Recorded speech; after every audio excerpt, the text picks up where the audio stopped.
সুপ্রিয় দর্শক আসসালামু আলাইকুম। যে যেখান থেকে আমার ভিডিওটি দেখছেন আশা করছি আল্লাহর রহমতে আপনারা সবাই অনেক বেশি ভালো আছেন, সুস্থ আছেন। সুমাইয়াস ইজি কুকিং হাউজে আবারও আপনাদেরকে আমন্ত্রণ জানাচ্ছি নতুন আরও একটি রেসিপি দেখার জন্য।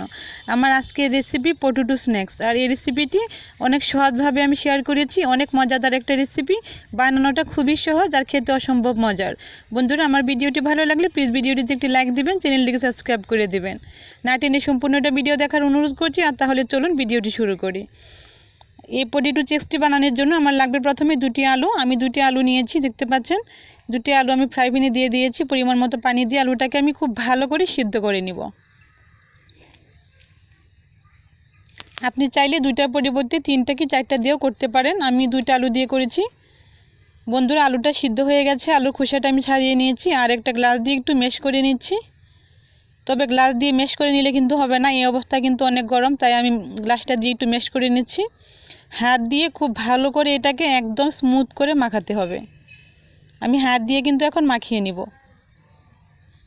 খুব ভালো করে এটাকে স্মুথ করে মাখাতে হবে, যেমন আটা বা ময়দার ডো আমরা রুটি বানানো তৈরি করি, ঠিক সেই রকম করে একটা ডো তৈরি করে নিতে হবে। কোনো রকম লাঞ্চ থাকা যাবে না। এখন দিয়ে দিচ্ছি স্বাদ মতো লবণ। আমি এখানে টেস্টি সল্টটা ব্যবহার করেছি, আপনি চাইলে এমনিতেও দিতে পারেন, এমনি লবণটা। দিয়ে দিচ্ছি গোলমরিচের গুঁড়া, দিয়ে দিচ্ছি এলাচির গুঁড়া, দিয়ে দিচ্ছি একটু জিরার গুঁড়া, ভেজে রাখা জিরার গুঁড়া। এই সব কিছু দিবেন, তাহলে পরে খুব সুন্দর একটা স্মেল আসবে। দিয়ে দিচ্ছি মরিচের গুঁড়া হাফ চামচের মতো। এখন দিয়ে দেবো বেশ কিছু ধনিয়া পাতা। আমি এখানে বেশি হাফ কাপের মতন ধনিয়া পাতা কুচি ব্যবহার করেছি। দিয়ে দিচ্ছি 4 টেবিল চামচের মতো কর্নফ্লাওয়ার। কর্নফ্লাওয়ারটা দিয়ে হাত দিয়ে সব কিছু খুব ভালো করে মাখিয়ে নিব। খুব ভালো করে মাখাতে হবে। এটা এত ভালো করে মাখাতে হবে যেন কোনো রকম দলা না পাকিয়ে থাকে, খুব স্মুথ বা স্পট করে কিন্তু মাখাতে হবে একদম। বন্ধুরা, মাখানো হয়ে গেছে, দেখতে পাচ্ছেন। আমি এটাকে এখন 10 মিনিটের জন্য একটু রেস্টে রেখে দিব। রেস্টে রেখে দিলে হবে কি, খুব ভালো করে এটা সেট হয়ে যাবে।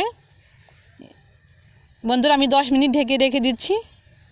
আর এই দেখুন কতটা সফট হয়ে গেছে, একদম নরম হয়ে গেছে, আগের থেকে অনেকটা নরম হয়ে গেছে। এখন বড় ছড়ানো আমি একটা পাত্র নিয়েছি, ছড়ানো বড় একটা প্লেট নিয়েছি স্টিলের। এখানে আমি 4 টেবিল চামচ রান্নার তেল দিয়েছি। তেলটা দিয়ে খুব ভালো করে পাত্রটার মধ্যে ছড়িয়ে দিয়েছি তেলটা। আপনি চাইলে এখানে তেলের পরিবর্তে কর্নফ্লাওয়ারও দিতে পারেন। এখন এই তেলটা দিয়ে এর উপরে আমি দিয়ে দিচ্ছি আলুর ব্যাটারটা, দিয়ে খুব ভালো করে একদম পাতলা করে পুরাটা রুটির মতন করে ছড়িয়ে দিতে হবে। আপনি চাইলে কিন্তু এটা বেলান দিয়েও করতে পারেন। আমি এটা হাত দিয়ে করে নিচ্ছি। আর দেখুন, এরকম ছোট একটা স্টিলের গ্লাস নিয়েছি, এটা দিয়ে আমি কেটে নিব। বন্ধুরা, আপনারা না টেনে সম্পূর্ণটা ভিডিও একটু মনোযোগ সহকারে দেখবেন। আশা করছি ভিডিওটি আপনারা পারফেক্টভাবে বাসায় তৈরি করতে পারবেন। বাচ্চাদের বায়না মেটানোর জন্য খুবই সহজ একটা রেসিপি, আর খেতে খুবই ভালো লাগে। আমি একটা ছোট বাঁশির মতো নিয়ে নিচ্ছি। আপনি চাইলে একটা পানির বোতলের যে মুখ থাকে সেটা দিয়েও কিন্তু কেটে নিতে পারেন। পানির বোতলের মুখ দিয়েও কিন্তু খুব সুন্দরভাবে কাটা হয়ে যায়। আর এই দেখুন, আমি একটা আপনাদেরকে তৈরি করে দেখাচ্ছি। এই দেখুন, খুব সুন্দর করে আমি এখানে অলরেডি 3টার মতন স্ন্যাক্স তৈরি করে নিয়েছি। আমি একইভাবে সবগুলো তৈরি করে নেব। আমি আরও একটা ডিজাইন আপনাদেরকে দেখাচ্ছি, গ্লাস দিয়ে শুধু এভাবে কেটে নিব। আমি এখানে আর কোনো ডিজাইন করব না, এভাবে গ্লাস দিয়ে কেটে গোল গোল আকারে আমি এই পটেটো স্ন্যাক্সগুলো তৈরি করে নিব। বন্ধুরা, আমার এখানে সবগুলো পটেটো স্ন্যাক্স তৈরি করা হয়ে গেছে। দেখুন, এটা যদি হাতে লেগে যায় তাহলে পরে কিছুটা কর্নফ্লাওয়ার ছিটিয়ে দিবেন। বন্ধুরা, আমি এখানে সামান্য কর্নফ্লাওয়ার ছিটিয়ে দিয়েছিলাম, হাতে লেগে যাচ্ছিল, তাই কিছু কর্নফ্লাওয়ার ছিটিয়ে দিয়েছি। চলুন তাহলে এগুলো আমরা বাছতে চলে যাচ্ছি চুলাতে। আর এই দেখুন, সবগুলো আমার খুব পারফেক্টভাবে আমি তৈরি করে নিয়েছি। খুবই সফট এবং ইজি একটা রেসিপি, টেস্টি এবং ইজি একটা রেসিপি। আপনারা অবশ্যই বাচ্চাদেরকে এটা বাড়িতে বানিয়ে দিবেন। তেলটাকে আমি খুব ভালো করে গরম করে নিয়েছি। এখন একটা একটা করে তেলের উপরে ছেড়ে দিচ্ছি। দেখুন, খুব সুন্দর করে আমি তেলের উপরে একটা একটা করে ছেড়ে দিচ্ছি। বন্ধুরা, আমি এখানে একটা একটা করে ছেড়ে দিচ্ছি। আমি এখানে খুব বেশি পরিমাণে ছেড়ে দিব না, 8-10টার মতো একসাথে করে ভেজে নিব। আর খুব বেশি দিয়ে দিলে কিন্তু একটার গায়ে আরেকটা লেগে যাবে। বন্ধুরা, আমি এখানে 7 থেকে 8টার মতন পটেটো চিপস দিয়ে দিয়েছি। দেখুন, দিয়ে আমি একটা স্ট্রেনার দিয়ে একটু নেড়ে চেড়ে খুব সুন্দর কালার করে ভেজে নিব। দেখুন, মাশাআল্লাহ অনেক সুন্দর একটা কালার চলে এসেছে। আর এগুলো ফুলে কিন্তু তেলের উপরে চলে এসেছে। খুবই পাতলা করে ব্যাটারটা তৈরি করে নেবেন, তাহলে পরে খুব সুন্দর করে কিন্তু ফুলে যাবে আর খেতে অসম্ভব মজার হয়ে থাকে রেসিপিটা। আপনারা অবশ্যই এটা একবার ট্রাই করবেন। শুধুমাত্র 2টি আলু দিয়ে তো মজার রেসিপি তৈরি করা যায়, না দেখলে কেউ বিশ্বাসই করবে না বন্ধুরা। এখন বাকি যেই পটেটো চিপসগুলো ছিল আমি সেগুলো কিন্তু একইভাবে ভেজে নিচ্ছি।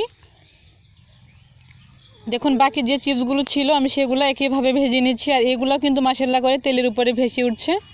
অবশ্যই আপনারা এখানে কর্নফ্লাওয়ার ব্যবহার করবেন। আমি আবারও বলছি, কর্নফ্লাওয়ারের পরিবর্তে আটা বা ময়দা দিলে কিন্তু এই চিপসগুলো খেতে ভালো লাগবে না এবং তেলের উপরে ভেসে উঠবে না। কর্নফ্লাওয়ারটা অবশ্যই দিতে হবে। খুবই সামান্য উপকরণে অল্প সময়ে খুব মজাদার একটা রেসিপি তৈরি করা যায় বন্ধুরা।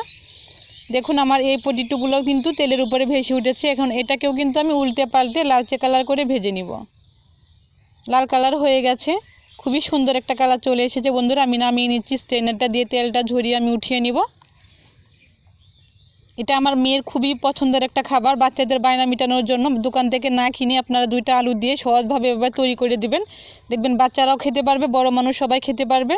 খুবই মজা করে এটা চা দিয়েও খাওয়া যায়, আর বিশেষ করে টমেটো সস দিয়ে তো অনেক বেশি ভালো লাগে এটা খেতে। আর দেখুন আমি একটা ভেঙে দেখাই কতটা মুচমুচে হয়েছে বন্ধুরা, দেখি নিশ্চয়ই বুঝতে পারছেন যে এটা কতটা পারফেক্ট হয়েছে। এটা টমেটো সস দিয়ে খেতে খুবই ভালো লাগে, বা এমনিতেও খাওয়া যায়, চা দিয়েও খাওয়া যায়। আর এটা কিন্তু 15 থেকে 20 দিনের মতন বয়মে রেখে আপনারা সংরক্ষণ করে খেতে পারবেন, কোনো সমস্যা নেই বন্ধুরা। আশা করছি ভিডিওটি ভালো লেগেছে, আর ভিডিওটি ভালো লেগে থাকলে প্লিজ আমার চ্যানেলটিকে সাবস্ক্রাইব করে দিবেন, পাশে থাকা বেল আইকনটিকে প্রেস করে দিবেন। বন্ধুরা আজকের মধ্যে এখানেই বিদায় জানাচ্ছি। সবাই অনেক বেশি ভালো থাকবেন, সুস্থ থাকবেন। আল্লাহ হাফেজ। পরবর্তী ভিডিও নিয়ে আসা পর্যন্ত অপেক্ষা করবেন। সবাইকে অনেক ধন্যবাদ ভিডিওটি দেখার জন্য। আল্লাহ হাফেজ।